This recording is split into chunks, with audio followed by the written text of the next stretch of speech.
5000 ரூபாய் கொடுத்தா வாங்கிடலாம்னு வாங்குறதுக்கு தெரியுமா? நீங்கள் இழப்பது 50 லட்சம் ரூபாய். இந்த வீடியோ அன்னைக்கு செம வைரலா போயிட்டு இருக்கு. 5000 கொடுத்தா நீங்க வாங்கிக்கிறீங்க, அதன் மூலமாக 50 லட்சத்தை நீங்க இழந்துட்டு வரீங்க அப்படின்னு பெரிய டுபாக்கூர் மாதிரி, பெரிய யோக்கிய சிகாமணி மாதிரி மலஹாசன் பயங்கரமா பேசினாப்ல. இப்படி பேசுன மலஹாசன் எங்கேயா இருக்காப்ல? அவன் செத்துட்டான்டா. சேச்சே, அப்படியெல்லாம் நடந்திருக்காது. அவர் இன்பாவோட பேரன் வரைக்கும் சொம்படிக்காம இந்த உலகத்தை விட்டு நிச்சயமாக போக மாட்டாரு. மலஹாசனோட இந்த வீடியோ திமுக 5000 அறிவிச்சாங்கல்ல, அன்னையில இருந்து பட்டி தொட்டி எங்கும் காரை துப்பி இந்த வீடியோவை ஷேர் பண்ணிட்டு வராங்க. 5000 ரூபாய் கொடுத்தா வாங்கிடலாம்னு வாங்குறதுக்கு தெரியுமா? நீங்கள் இழப்பது 50 லட்சம் ரூபாய். அதுலயும் பாத்தீங்கன்னா டாடி முன்னேற்ற கழகம் திமுக பட்ஜெட்டை வெளியிடுறேன் அப்படின்னு சட்டப்பேரவைக்குள்ள வந்தாங்க. சட்டப்பேரவைக்குள்ள வந்த உடனே அவங்களுக்கு பேரதிர்ச்சி. ஏன்னா ஏடிஎம்கேவை சேர்ந்த எம்எல்ஏக்கள், முன்னாள் அமைச்சர்கள் எல்லாருமே கையில் ஒரு பத்திரிகையோட வந்தாங்க. அந்த பத்திரிகையில என்ன எழுதியிருந்தாங்க அப்படின்னா, இன்றைக்கு பட்ஜெட் வெளியிடும் விழா கிடையாது, இன்று காது குத்தும் விழா.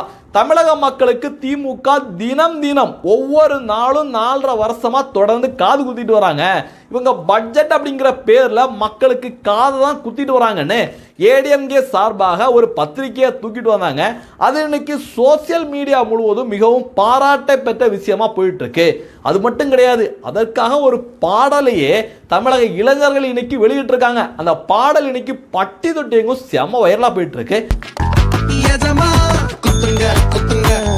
அதுலயும் பாத்தீங்கன்னா நிதியமைச்சர் தங்க தென்னரசு அவர் பட்ஜெட் உரையை தொடங்கின போதே இந்த பட்ஜெட் எதுக்கும் லாயக்கில்லாத பட்ஜெட், இந்த பட்ஜெட் மூலமாக தமிழக மக்களுக்கு திமுக காதை தான் குத்த போறாங்க அப்படிங்கிறத ஏடிஎம்கே காரவங்க சொல்லல, பிஜேபி காரவங்க சொல்லல, திமுக காரவங்க, குறிப்பா உதயநிதி ஸ்டாலினே தன்னுடைய செயல் மூலமாக நிரூபித்து காட்டியிருக்காரு.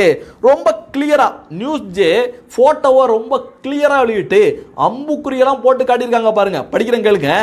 இரவினில் ஆட்டம், பகலினில் சட்டமன்றத்தில் தூக்கம்.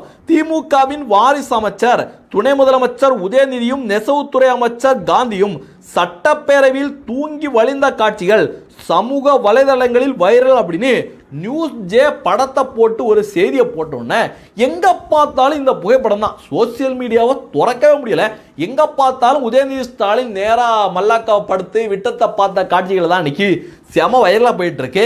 அந்த லட்சணத்துல தான் திமுகவோட பட்ஜெட்டே இருக்கு அப்படிங்கிறத உதயநிதி ஸ்டாலினே சொல்லாம சொல்லிட்டாப்ல. இப்படி உதயநிதி ஸ்டாலினோட தூக்க வீடியோ ஒரு பக்கம் வைரலா போயிட்டு இருக்கேல, உதயநிதி ஸ்டாலின் இப்படி தூங்குவார் அப்படிங்கிறத இபிஎஸ் முன்னாடியே கணிச்சாரான்னு தெரியல.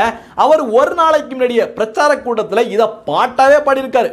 இரவினில் ஆட்டம், பகலில் தூக்கம், இதுதான் எங்கள் உலகம் ஒரு பாடல் வருது. அது மாதிரி